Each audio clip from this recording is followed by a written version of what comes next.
40 years ago next month, the Sex Pistols started their first tour of the United States. It was also, famously, their last.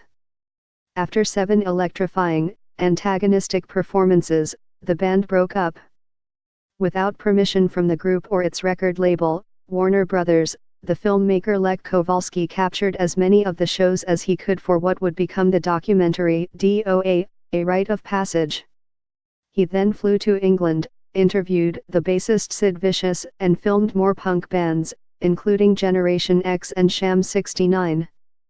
But Sid Vicious and the movie's financier both died before its completion, and by the time the film's distributors secured the Waverley Theatre in Greenwich Village for its 1981 premiere, every other band featured in it had broken up, too. DOA has since existed as a cult totem, popularized by word of mouth and circulated illicitly in degenerated quality. The film briefly appeared on videotape, issued by Harmony Vision in 1983, before separate clearances for home video were de rigueur, but it quickly went out of circulation. This month, almost 4 decades after filming began, it finally got an official home video release from MVD Rewind, but Mr. Kowalski, 65, is reluctant to speak about it.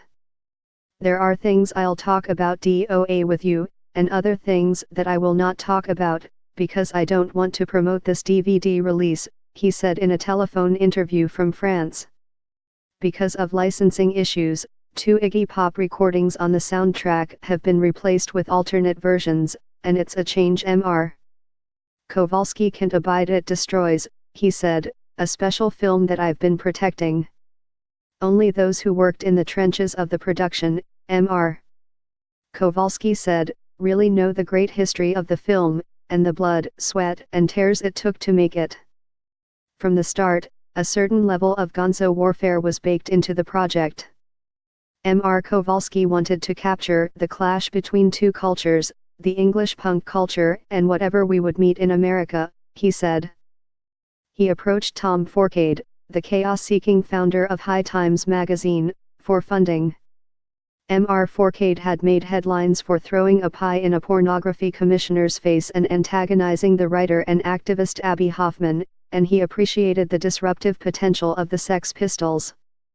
Mr. Forcade gave the green light only days before the first concert of the tour, and he and Mr.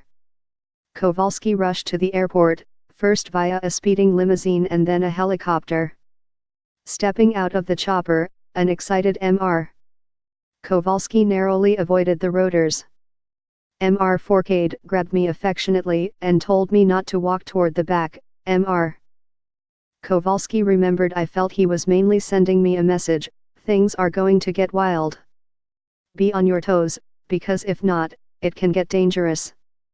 Problems with the filming started shortly after their plane touched down in Atlanta, where the tour began. After an unsuccessful telephone pitch to Warner Brothers, Mr. Forcade and Mr. Kowalski showed up at the band's motel. He wanted to do a pirate documentary, a rebel documentary, said Ted Cohen, who was the director of artist relations for Warner Brothers.